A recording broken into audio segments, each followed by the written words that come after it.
Hi, I'd like to welcome everyone to this Words Fest panel, Becoming a Writer, a Conversation for Aspiring Writers. And we've got a really wonderful panel lined up for you tonight. We have five either current or recently graduated Western students who are active, working, publishing creative writers. And what they're going to do tonight is read a little bit from their work, and then you're going to have a chance to ask them questions about their own writing, their careers, advice they might have about writing, pursuing publishing, etc.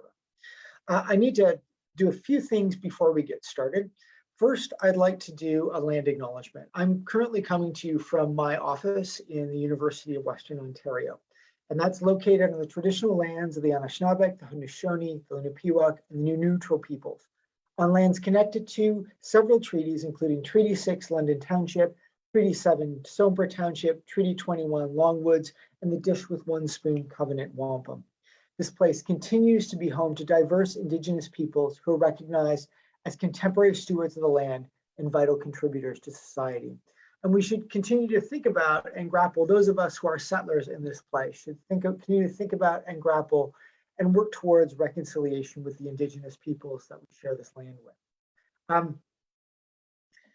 I'd also like to thank the Writing Studies program at Western for very graciously sponsoring this panel.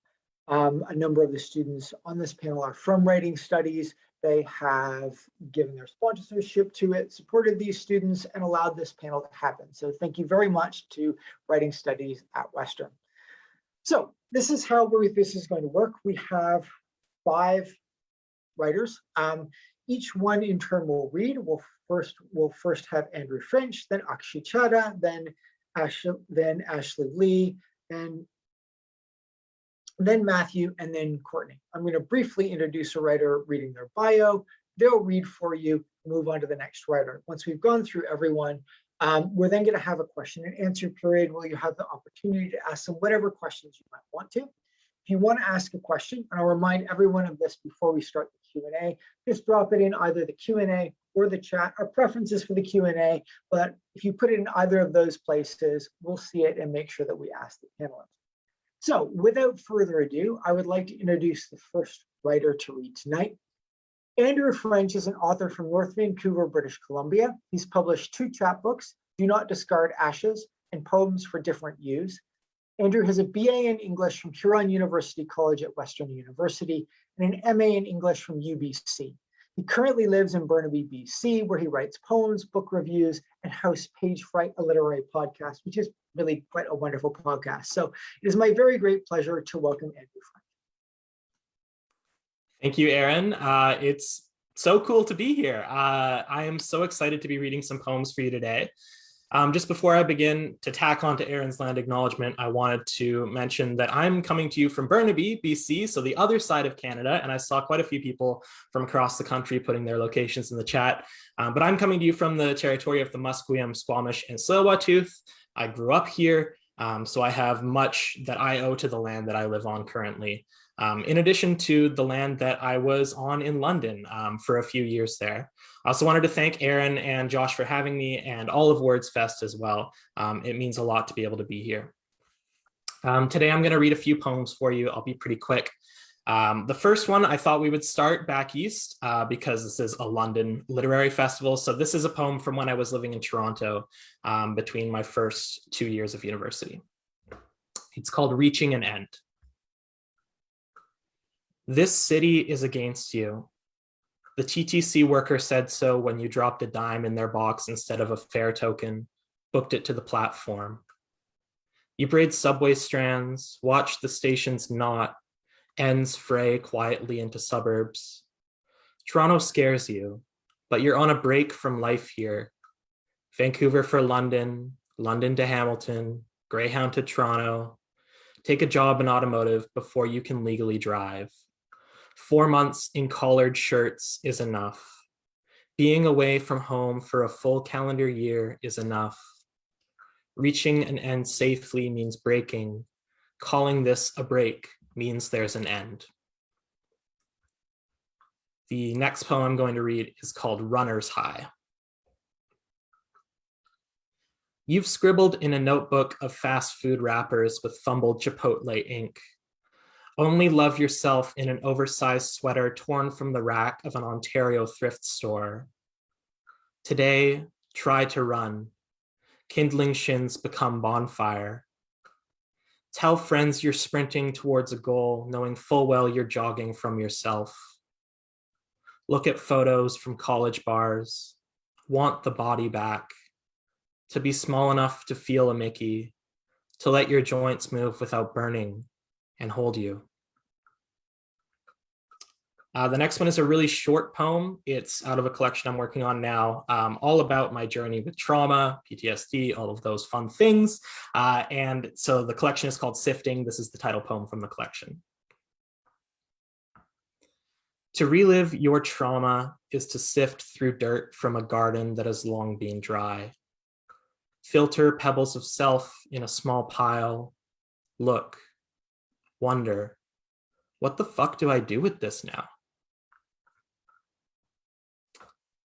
Next poem is called Merit 2020, which if you've ever been in BC and like worked your way between Vancouver and the interior, you've probably been through Merit. It's a super small town, country music capital of Canada. They're very proud of that. But I grew up camping there, and I went back last year with my family to the same campground that we went to growing up, and it was a completely different experience. So this poem is about that. It's called Merit 2020. Canada knows this city as country music capital. Single block downtown with the handprints of twang voice celebrities baked into the sidewalk. Smiling stars you can't name peer out from beneath the skies of identical 10-gallon hats on murals surrounding the town laundromat, where your Pac-Man high score probably still stands. They'll tell you the city is growing, but you can tell it's shrunk. Under 15 winters of snowfall, summers that have burned the forests to dust. You caught your first trout on this lake, your last, dozens in between. Looked away when Dad clubbed the fish, its blood pooling in the canoe he built in high school shop class. Spent a book of matches learning fire, roasting sweet marshmallows and lake catches. Slept in a trailer that braved the Coquihalla, its stiff joints squeaking when you roll over in the night. Your family gathers around the same fire pit now, plays the same games with a different feel. Try to figure out what's missing while you drive home, along highways carved into mountains, like initials in a heart on the campground outhouse. This is the last poem I'm going to read. It's about my dad and his father, who passed away before I was born. It's called Sea to Sky. Dad loses his dad long before he becomes one. Do you remember the 21st night of September? 25 of them ago, Dad's dad was mowing a line through the trees while the sun dropped. Come December, we hang a float plane high on plastic fur. Let it dangle near angels, limbs of support. Dad loses his dad, returns to the crash site 3 decades later.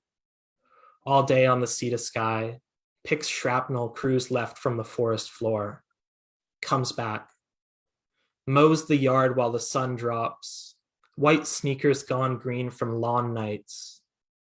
30 years, 1,000 stains. He won't get new ones. Swears by this pair.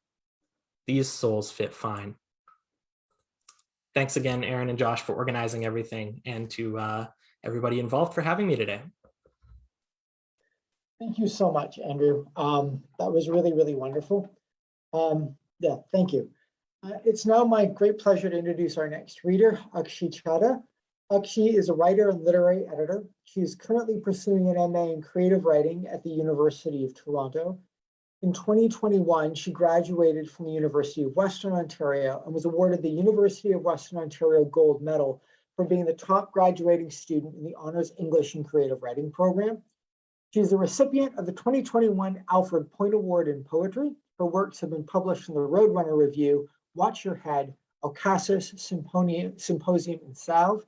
As a writer, Akshi is interested in the immense potency of the written word for representation and advocacy. So it is my great pleasure to welcome Akshi Chadha. Hello, everyone, and it's lovely to be here tonight. So I'm going to try my absolute best to not fumble through words that I myself wrote, but I often find that it is ultimately my own writing that betrays me. So here we go.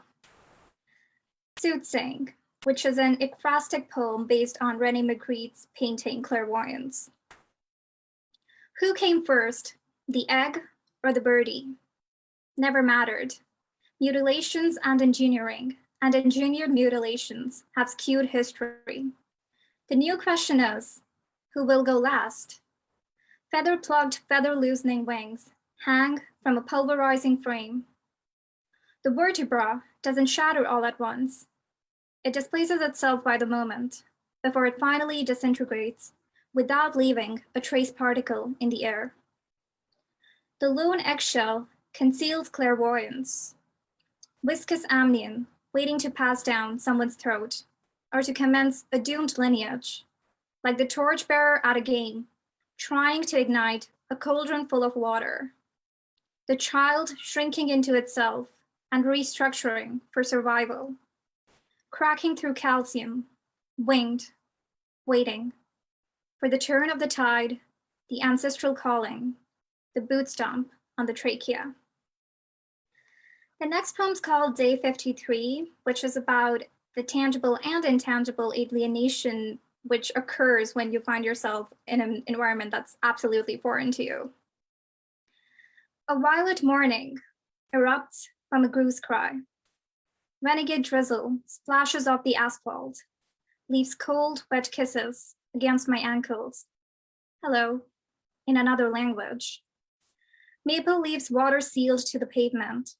Sometime last night, glorious auburn bled to the edge, turned dirt brown. Nameless, royal blue blossoms barely cling to a wine-colored stem. The wind whistles alongside the bird with the chestnut torso, incanting foreign tunes. It stops and tilts its tiny head.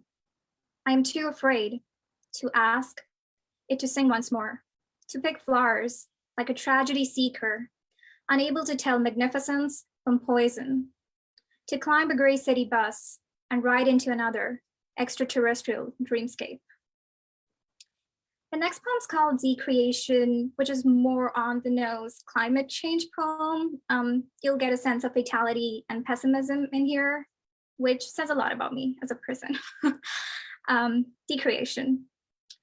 On the first day, we noticed the last of the bees had disappeared.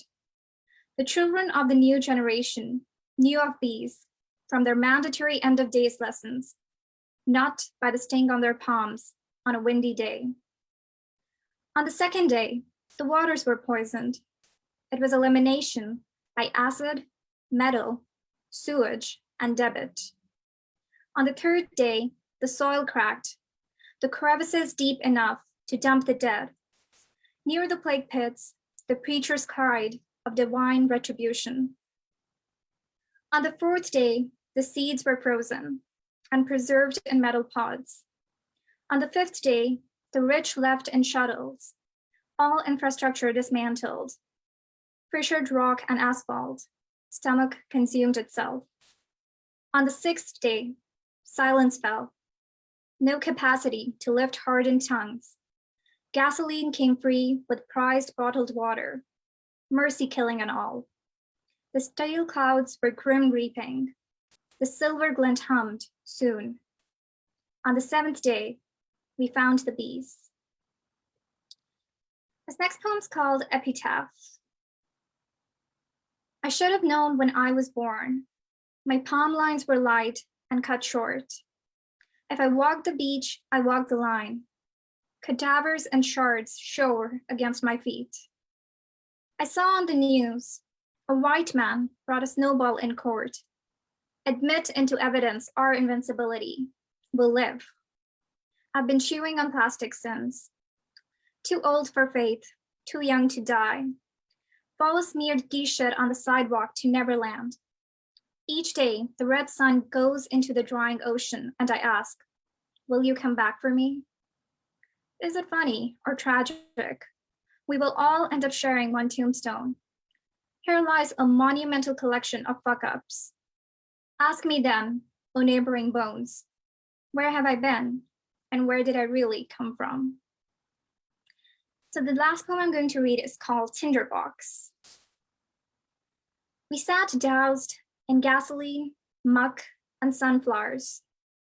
A petal, I want to wilt and imprint myself into an incombustible page, manufactured where the machines and manifestos are. I follow the sunflower faces westward, find light, afterglow of the little fires from back home. A difficult nation forged with sandalwood incense and battle. Home had history before they left rotting mango stone. Indus River gave first fodder, fluorescent world, unearthed and ousted, awaits returns. Soot-faced, I watch inevitable ignition, wispy embers by the time they brush me. Canaries drop to the ground, bury themselves. I look back. Thank you so much for listening, and thank you so much for Josh and Aaron for having me here. Thank you so much, Akshi. That was wonderful. I want to introduce our next reader, Ashley Lee. Ashley Lee is in her 4th year of an honors specialization in neuroscience with a minor in psychology. She's the co-founder of Spoken Word Society and has seen her writing published in Living Hyphen, Fresh Ink, and Symposium. Her work is primarily in prose poetry and short fiction, and she's drawn to narratives that capture a glimpse into everyday lives. Beyond her creative writing pursuits, Ashley is heavily involved with peer mentorship and student leadership on campus, as well as her volunteer work with the Canadian Mental Health Association. She's passionate about exploring the powerful benefits that creative writing can have for healing and mental wellness, and she is also Western's current student writer in residence. So please welcome Ashley Lee. Hello, everyone. I'm so excited to be here, and I'm so humbled to be able to read with all of these amazingly talented writers tonight. So the first poem that I'd like to share with you all today is called In Gaps Between Teeth. And this is a prose poem that came from me just trying to process what exactly it means to be from a family that straddles 2 different cultures. I've never seen my father cry. He's done it before. Behind hospital doors and in the men's washrooms at funerals, his spine has curled concave until there is nothing left of him to shield a family with. But never in front of me. Why is it painful to imagine that our fathers were something before they were our fathers? If I ask, he might tell me that he comes from a country where the river is so clear you can drink it, where you never wake up before the sun does, a place where no one is sick yet, and farm boys like him still dream the world every night. If I ask, my mother might still remember what it's like to kiss a boy who held a song in the gaps between his teeth, fell in love with the way his red-tipped ears always betrayed him when he spoke to her. Might tell me that once my father biked 45 minutes just to hand her a rose in a plastic bag and then bolt. She kept the rose in a book. Never told him that it had wilted on the way there. I never ask. Come home, he says. I wonder if it's too late. If I have lost my mother tongue in too many foreign men's mouths. He never thinks it a waste to pray for me to gods I don't bother to believe in. Never blames me for being worlds apart with my entitlement and rapid-fire English. When I'm asked where I am from, I do not stutter like he does. My father cannot go home. Home is a place between time. Perpetually half memory, it is 2 ghost ships sailing anti-parallel, suspended between age and country. Home exists before the funeral. After the birth, it is laughing with all your teeth because there's no one to miss. What I mean to say is my father cannot go home, so he becomes home. How do we forgive ourselves for what our existence has stolen? I do not call. I come home, too late. My father is asleep in the armchair, upright, his phone still playing old Mandarin songs. I forget why I left in the first place. This second poem that I'd like to share is a poem in 4 parts, which explores the different ways that the pain associated with feeling unseen can manifest. And it's titled, Things Ghosts Do to Prove That They Are Still Here. 1. Acetone, toluene, methylene chloride, the hiss of aerosol, the only sound that feels like his own. The fumes will kill you, they say, if the cops don't. The fraying line between expression and crime is a color, a number. In school, his eyes trace low to the floor like they're holding something heavy. Chloride is yellow. He learns this in chemistry class, where a teacher with pin-straight hair and peroxide smile asks if he wants to be a doctor when he grows up. He is already grown. Yellow is his mother. It is her tired feet and daffodil sage tea and the fear in her eyes when she sees him scrubbing his hands in the sink. He sprays her thick across billboard advertisements and town murals, knows that if they want to scrub her off the city walls, they will have to take their art with her. 2. Some days the door is too far. Light peeks through the blackout curtain, yet she wakes to nothingness, which is not quite darkness, but not quite not darkness. Some days relief flies too close. Pain is an electroshock current that runs through her like she's water or air or something thinner than air, lights her up inside, and for a moment she can almost see herself again. She leaves an imprint of her form on the bed, the edges tangible.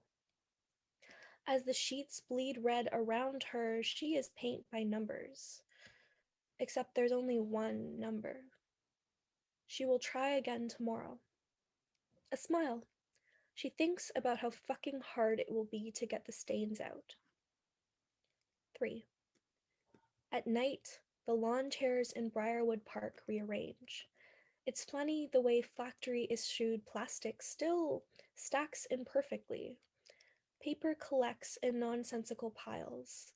Smeared bagel receipts, soggy bits from love letters, crumpled grade school tests from the children down the street. Here, at least, there are no eviction notices. He sleeps, breath half icicle, dreams of a time when dreaming did not come at the cost of waking. Lone jogger stiffens at his snore, but eyes slide past him, through him, to the red-brown clay caked into the lifelines of his palms, a lifetime balanced on needlepoint. He wakes to puzzled glances. 2 symmetrical lawn chair stacks, pristine, colors jumbled. It can only be him who has done this. 4. Less is more. Sleeveless, backless, 3 top buttons of her shirt less, their pupils blown wide like they've never seen the light. Shivers as her sigh fans down the slope of their ears. Fingers trace every scar, every freckle, and asks for the story. This is all she has ever wanted. Thigh-high slips up her faux leather skirt. Climate change. Sliver of midriff above Daisy Dukes. Bipartisanship. Blowout curls and minx hair lashes, toxic masculinity. Skin tight is her microphone. Without it, she is helium balloon sans latex cover. Finally, they see her. Finally, they are listening. I'd like to thank Dr. Schneider and Josh Lambier for hosting this event, as well as all of the WordsFest Planning Committee for just hosting such an amazing event that I'm so proud to be part of. Thank you. Thank you so much, Ashley. That was really wonderful reading. It is now my pleasure to introduce our next reader, Matthew Dawkins.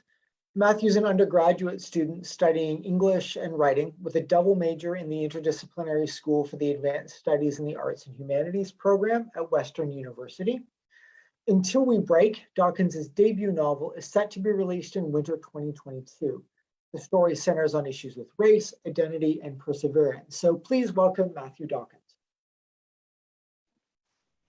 Thank you for that introduction, Aaron. I'm very excited to be here. I'm going to be reading 2 poems for you and 1 piece of prose for my upcoming novel. Yeah, and I'm very excited to be here. So let's hop right into it. This first poem, when I was asked for poem here, I knew that I kind of had to throw this in because I think it's very, not only is it recent, but I think it's very emblematic of how a lot of people my age are currently feeling. That comes with having like an entire year online and moving into in-person classes specifically, and just like that shift, and it's kind of disorienting to say the least.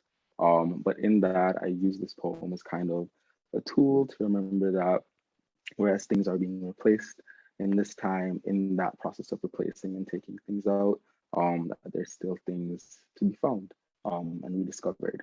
So this poem is called Buried Treasure. On garbage day, I threw out every last thing you gave to me, including the cake and the wine. I opened my phone and deleted all our photos together. I trashed the poetry, suffocated the succulents you set on my windowsill, threw the clothes you left behind in a large garbage bag and signed it free. Underneath all the things you left behind, I found the note I wrote to myself when I was 16. There were a few mixed metaphors and the rhyme wasn't full, but it was still beating. Even after all this time, he was still fighting to be found, and he was still fighting to be loved, and he was still fighting.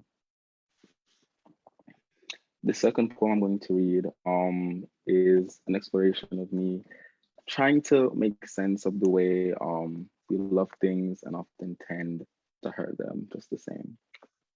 This is called Skipping Rocks.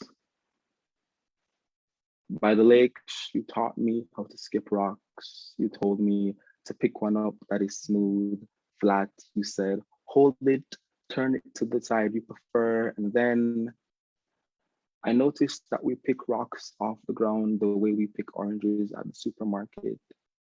We make sure she's perfect, take our time investigating her everywhere and everything, the whole time knowing full well that we will be using a kitchen knife on her tomorrow morning to crack her wide open, ground her for our use until she's dry and discolored. It is the same thing with the rocks. On my last try, I got 5 skips on the water. You were a great teacher, but the real lesson I learned on my own. We bring the rock into our arms only to throw it away. Not really hoping that it won't sink, but hoping it doesn't sink immediately. Not really hoping the rock will fly, but hoping it will dodge death just enough times to make a spectacle for us. And the third piece that I'll be reading is a short scene from my upcoming book, Until We Break. And I think it's relevant that I provide a little bit of context. So this is at the very beginning of the book, and it's essentially the scene that takes place after my main character, Naomi, who's a ballet dancer, comes home from a very extensive long day of rehearsing with her best friend, and she makes it home, and at home, she basically uncovers some very deep trauma that will, I think, set the precedent for what needs to happen for the rest of the novel. The walk home wasn't too dark. There was still a bit of sunlight peeking out from the horizon between homes, and anyway, the girls had each other. Even if there were no lights in the sky or on the streets and it was pitch black the whole way, they were still two halves of something bright torn together. During their walk to Naomi's house, they were organizing their itinerary for their departure from Riverside and preparing for their future dancing in the New York City Ballet. They had decided that Jessica would dance both swans in Swan Lake and Naomi would be Giselle in Giselle every time they performed those ballets, but no matter who the lead was, they would promise to share each other's dressing rooms. Then they went on a tangent about sharing everything except tights. Jessica told Naomi that her dad would give her his car so she could pick Naomi up one summer evening, and the both of them would drive straight to New York together for their very first day. Road trip music was decided to be strictly pop, nothing slow. Windows would be down all the way, even at night. And whenever they got cold, they would use the blankets in the backseat. Wasn't it usually cold in New York? They would have to go shopping the next day, of course, for warmer attire when it inevitably snowed. These conversations always seemed so far and imaginary at first, but with each added detail, their hypothetical future began to feel more and more like a short present. Their imagination trailed off into silence by the time they arrived at the front door of Naomi's home.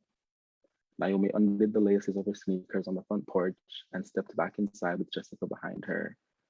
The house was silent, even though it was barely 7 in the evening, but on Fridays, Naomi knew her mother was in the living room. The girls made their way there together, and as expected, the entire space was askew with dental floss and shiny fabrics. Naomi's mother sat in the midst of it, oblivious and hard at work. Naomi cleared her throat over the noise of her mother muttering to herself. Rachel Morgan looked up with Naomi in the doorway. Oh, good, you're home.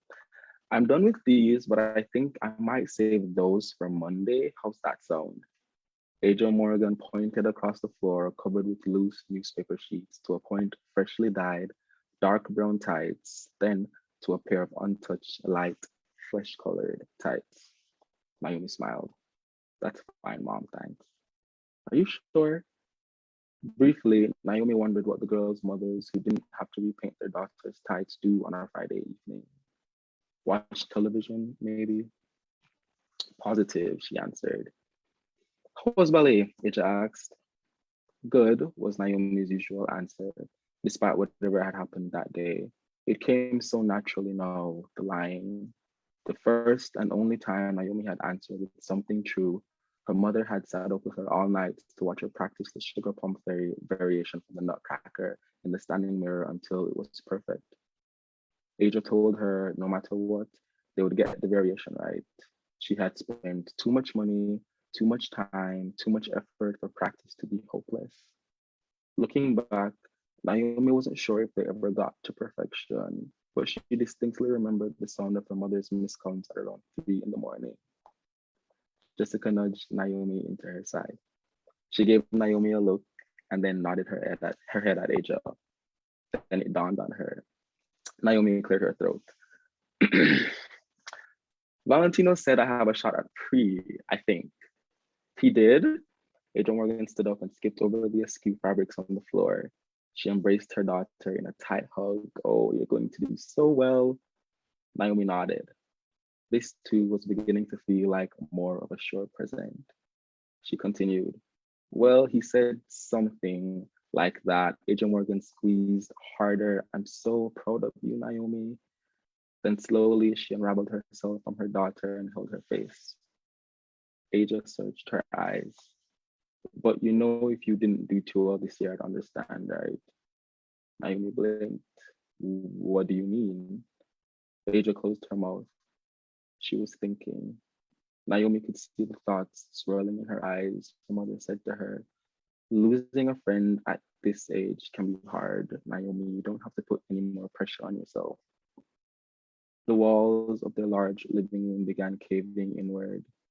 Naomi Morgan must have pulled a lever or accidentally brushed against a hidden red button because her mother's hands clutching her face now felt like a trap.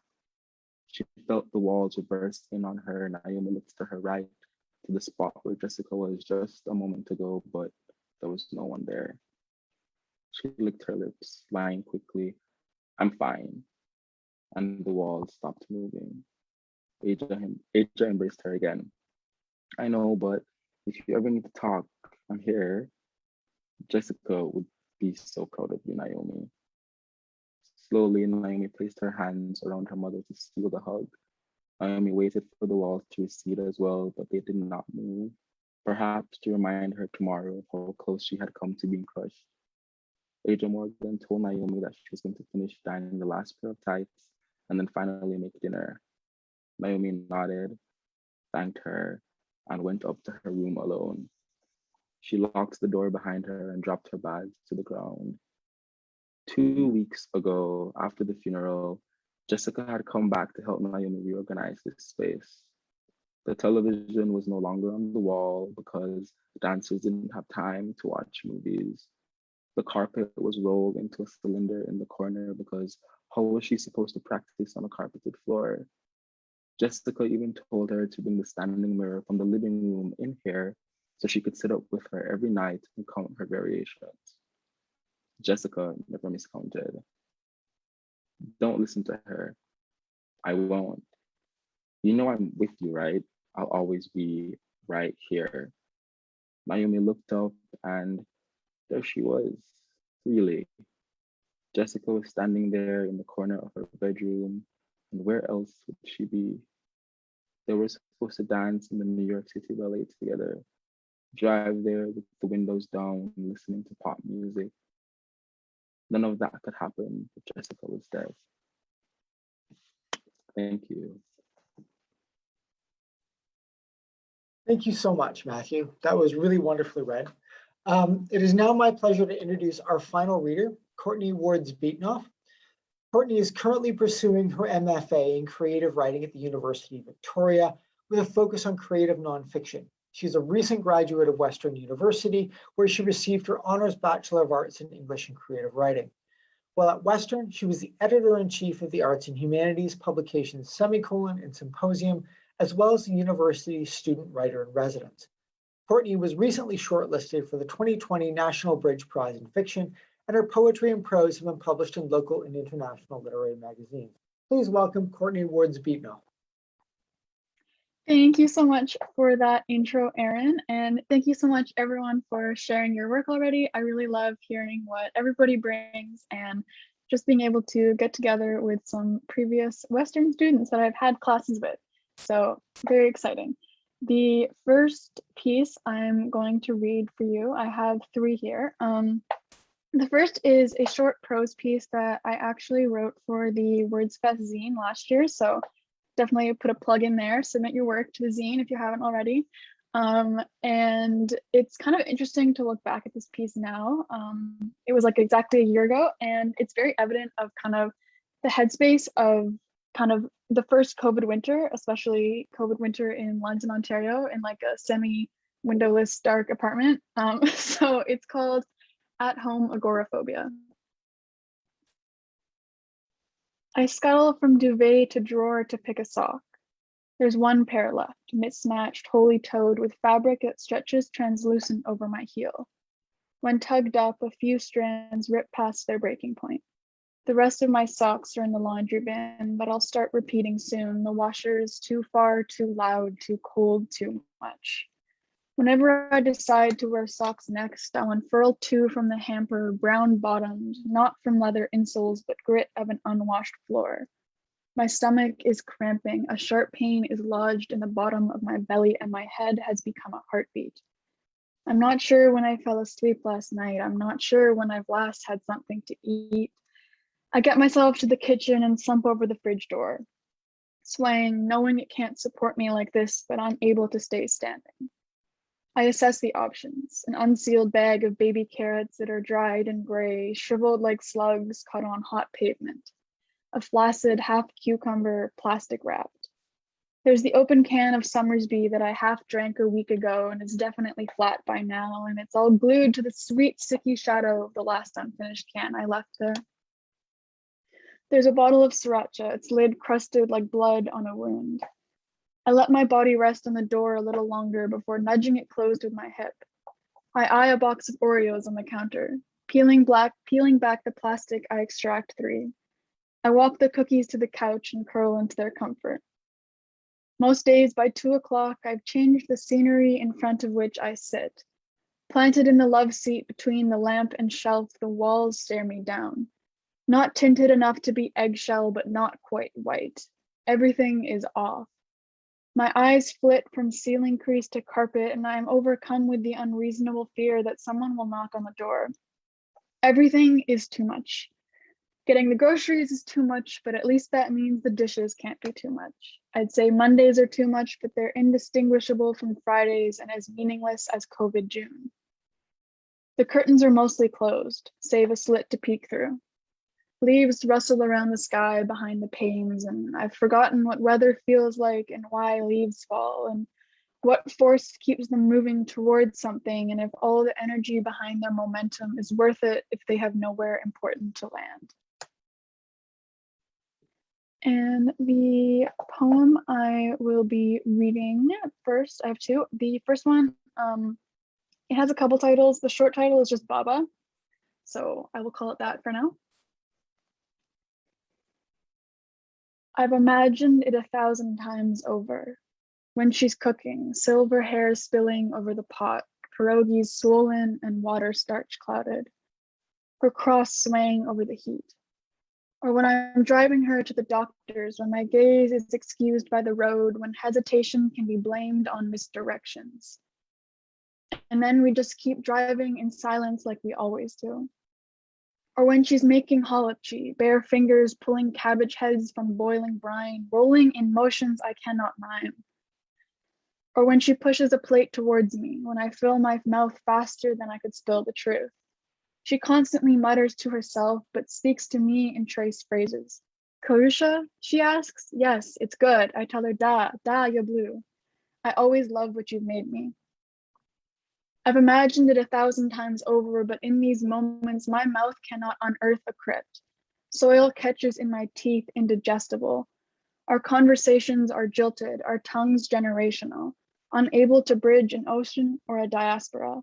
I do not know how to ask if she will love me unconditionally. And I have one little final poem here. It's pretty short. It was a response to a prompt. The prompt was, what is the meaning of life? So it's just kind of a short little fun comment, I guess. And it's called Theories. Sometimes between sleeps, I think about how all the sky is connected and worry that I am a little bit too much of everyone I have ever loved. And for an atheist, I think about the afterlife a lot, and if everything I've ever done adds up to much at all, or even just enough. Sometimes between sleeps, I wonder what keeps us facing forward when everything we've ever learned stays behind us, and how to the sky, even the ocean seems to move nowhere but into itself. And that's the end of that one. So I will stop there for the reading right now. And then, yeah, I'm happy to, we're gonna do a little Q&A. So I'll pass it back to Aaron. Thank you so much. Thank you so much, Courtney. And thanks to all of the readers. That was really wonderful. We now have time for questions. If you have any kind of questions for the readers, could you drop them into the Q&A? Could I also ask the readers to facilitate this, unmute and turn their cameras on so that everyone can see you?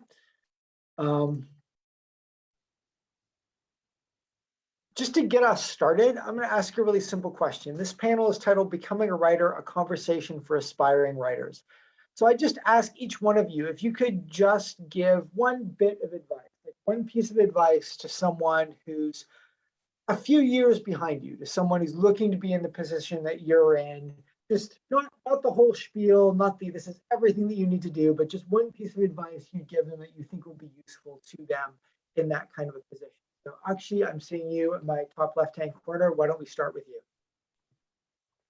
Yeah, so one piece of advice would be to keep writing. A few years ago, when I was just in my first year, there were moments where I was like, oh, maybe I should stop doing this, because rejection is a part of being a writer, and it happens very often, more often than acceptances, of course, but keep writing. And what you are saying is something only you can say, and that is valuable. And I know there are a lot of writers, and you'll see all of these writers doing very well in life, and they're fantastic, but you're also one of them, or you're going to be. So just keep writing. Right, Ashley. I think for me, I would say as much as possible and as soon as possible, join anything that will put external pressure on you to continue writing, kind of following up on what Akshay was saying, like whether that's your writing courses if you're in a program that allows you to do that, or joining organizations, getting involved in things like Words Fest, forming communities and joining communities that will basically pressure you into continuing to write. Because I think a big part for me when I was starting out is, again, like Akshay was saying, facing rejection and just feeling like just perfectionism and just feeling like what you're putting out there isn't important. I think it's really important when you're starting out to have a community that tells you that that's not true, and also inspires you to keep going even when it gets hard. Matthew. Yeah, I think my one piece of advice would be to trust your gut. I feel like people have been writing for years and years and years, and especially now, I feel like our entertainment marketplace is so saturated with cliches and tropes, and I feel like it's easy to like compare ourselves and try to make ourselves unique. But I'd say as long as something resonates with you, it will definitely resonate with other people, and stay true to yourself, right? What hits the most to you, and that's what's most important. So yeah, trust your gut. All right, Courtney. Yeah, so I think to anyone who is an aspiring writer is to know that you're already a writer, I think is a really nice piece of advice. That it's not about, thanks for snaps, Matthew. It's not about the amount of publications, or if you have any, or the awards, or you have 18 novels or 25,000 novels, it's just about the act of writing. That's what makes you a writer. And things like being involved in your community, I found really helpful, events like this. So being here, everyone's already at a great start, and just continuing to read, and that your story and your words and your voice really do matter. So to keep writing. All right, thanks. Andrew. Yeah, I had a really different experience, I think, from some of the people who come to writing, in that I've never taken a creative writing seminar. I don't know what that, I know what it looks like, but I've never done one. So for me, what has really been helpful is recognizing that every writer I've spoken to, who I've said this question to, has also said, oh, well, I'm still an aspiring writer. Like, we're all still trying to be writers. The most helpful piece of advice I've ever received was when I met Shazia Hafiz Ramji for the first time. She signed her book for me. I told her I was trying to be a poet. She said, keep trying. The trying is all there is. And I keep that in mind a lot, because I think it's true. I mean, everybody's just trying their best. So whether you're going through a writing lull, whether you have that external pressure, whether you're involved in the community or not, trying to take your work to the next step is always valuable. I think it's important to stay mindful of that, and just understand where you're at yourself as a writer. Thank you. So we've got a question from Professor David Barrick. Some of you may know and or remember him. What strategies or activities have helped you continue writing after you graduated? Because I know at least one of you has not yet graduated, or when you're not taking a creative writing class, or when you get stuck in a project. So basically, what do you do to keep going after the external pressure, if, for example, taking creative writing classes is gone, or when you've reached a bit of an impasse? Ashley, can you start us off? I think this is especially like a thing that I think about a lot, because I am not able to, because of my program, take a lot of creative writing courses and be involved in a lot of structured things like that. I think for me, what really helps is even like when you're, even if like you have writer's block, you can't write, I think sometimes just sitting down and thinking about why your piece is important, the piece that you're trying to write, or the story that you're trying to tell, thinking about just verbalizing it, writing it down, telling it to someone else, like, why does this matter, and what do I want to do with this story? And I think having that purpose in your mind is really important for driving you to continue to work on it and continue to overcome all those obstacles without external deadlines and things like that. Thanks. Courtney. Yeah, so when I'm kind of feeling stuck on a project or in writing in general, I kind of like going back to my roots, I guess, of loving the craft of writing, and that is reading. Like, I think a lot of us started out as voracious readers before we started writing. And so if I feel like I can't physically produce any work or I'm stuck on a project, then I'll go back to the books that I loved and I'll reread them. And that will usually get me back into the kind of space. And things like getting out into the world, I'm also very inspired by what's around me and like people in my life and things that I experience. So kind of having experiences, and it's okay to take a break from a project and then return to it when you feel clear-headed. Yeah, Matthew. Yeah, kind of. I think Ashley answered the question so beautifully as well, and she kind of took a lot of the words out of my mouth. As it comes to like internal, I guess motivations, and I think that's what I've learned as a writer. And so for me, it's really come down to knowing that I can't rely on inspiration or external motivation anymore, and that I just have to keep going. And I think like just one small practice that I've taken and just ran with is knowing that 90% of writing anyways is editing. So it doesn't matter if your first draft is the worst, as long as you're sitting down and you're getting thoughts out. Even if it's terrible diction, it makes no sense. As long as you're getting the process going and you're just putting thoughts into a page, that can always be edited. And sometimes that's how you find small little gems as well. So. Okay. Yeah, just reiterating what everyone else has said. Reading is very important. Like, I mainly write poetry, and so I am surrounded by like 5 poetry books at a time. And I'll just randomly pick them up. I don't read them in order ever, which is bad, and you shouldn't do that. But yeah, I'll just like pick up a random I'll just like open a random page and read it. And sometimes I'm inspired and sometimes I'm not, but it's just like loving the craft at the end of the day and just being surrounded by words. And sometimes it does ignite and then you want to write. So yeah, just reading. Andrew. Yeah, I think I'm really fortunate in a way to be writing poetry in this sense, because I don't rely on poetry as like a way to make a living. It's something that I do all the time and I really enjoy, but it's not something that I have to do all the time.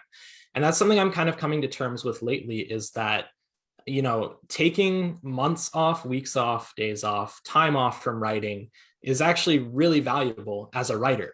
Coming back fresh and coming back with a new perspective to an old manuscript or coming back to an old poem or whatever can actually be really valuable. And so it's so much easier said than done, but taking that pressure away from yourself, giving yourself time to breathe and be away from your work means that when you come back, you're going to be so much more fresh. And that's something that I've been trying to teach myself and work with over the past few months. I'd hate to position myself as an expert on it, but I think it's something that has a lot more value than a lot of people think. So I'm all for taking a break if you need a break. Great. This is a question for everyone, but I think, Courtney, for obvious reasons, once you hear the question, I think you should start with answering it. How has the pandemic affected your craft? Was sitting with yourself helpful or paralyzing for your writing life or process? And you read that piece from the zine and I saw this question. I was like, I think this question, we should start with you. So. Absolutely. Yeah, good question. That is kind of the hot question, right? And I think so of course, so much burnout is happening from the last year and a half. I am personally burnt out, very exhausted. And that does come into the creative side of things too. And yeah, I think especially in the beginning, you know, people on Twitter and social media were like, well, what are you working on? We're all at home. Are you feeling how many loaves of bread have you baked today? Like, how many novels have you written? And I'm like, I'm still like trying to come to terms with what is happening across the world. I'm not quite being so productive right now. So it definitely has affected my craft. And I think as writers, we have to take care of ourselves and people around us. So it's just kind of important to understand that everybody's a person first, and like writing can bring us so much joy, but we kind of have to take care of ourselves first, I guess, is what I would say. Yeah. Instead of just doing the rounds, I think I just open it up. Does anyone else want to chime in?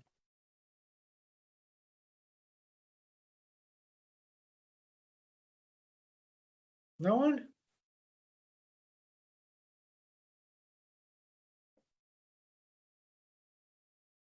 All right, in that case, I've got another question for you. And again, here, instead of doing the rounds, I'll just see if anyone wants to answer it.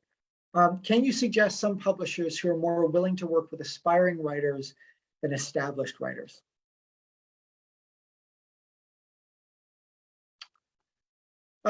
Courtney, you just answered one. So Andrew, and then Courtney, if you want to follow, does that work for everyone? Right. Sure. Yeah, I was just going to say, I mean, I haven't had a chance to work with a long list of publishers. I would say the natural progression, it seems to be, is going through journals and then going through the next step up from that, whatever that may be. Kind of depends on what style of writing you're doing and what genre, but journals are always a great place to start. And one beautiful thing about journals is that there's so many damn journals out there. It's hard not to find one that will probably jive with your work. And I understand that there's a tendency, and I had the same thing for like my whole undergrad. I was like, how on earth do I get published? I need to get published. I need to put poems in journals. That's what has to happen.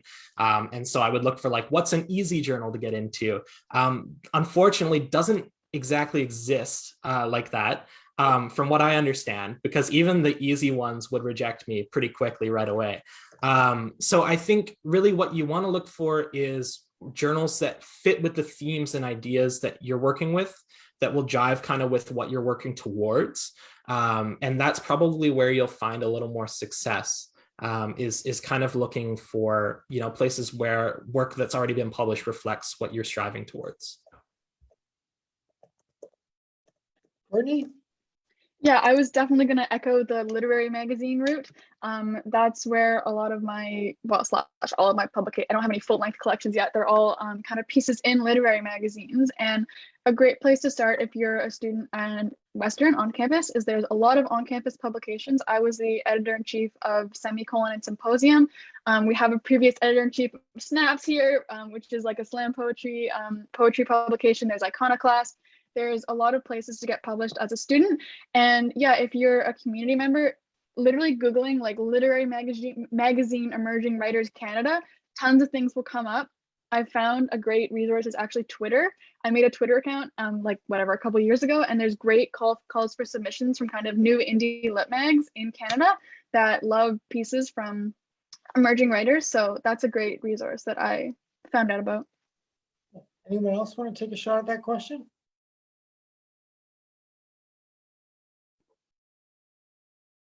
No? All right. I got one more question. It's a question for everyone, so do the same thing. If you think you've got something to offer, just pop your hand up and answer. Do you have any tips for creating vivid imagery? What inspires your images? Ashley? I think for me, what has really helped, especially because I'm personally someone who really loves imagery, is learning to be more present in my daily life and being more in touch with the things that I find beautiful and my emotions. I think sometimes the best imagery, as we saw with a lot of poems and pieces today, is things in our everyday life that inspires emotion and it inspires connections. And I think being receptive to that when you're not writing is really helpful, like looking for those connections and looking for those things, those little things that move you, and just being really present with your environment. And then when those things do come up, writing it down or making note of it as something that you can expand on or include in your writing has been really helpful for me. It's great advice. Anyone else? No one? In that case, I'll ask the audience whether they've got any more questions, because I think we've asked all of them.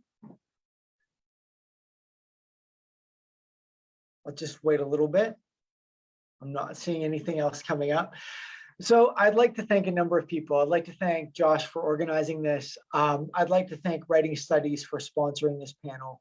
I'd like to thank all of the audience members for coming. I took a quick look at the participants list and I recognized a variety of names from across the country, and it was just very cool to see some of you, well, all of you in attendance.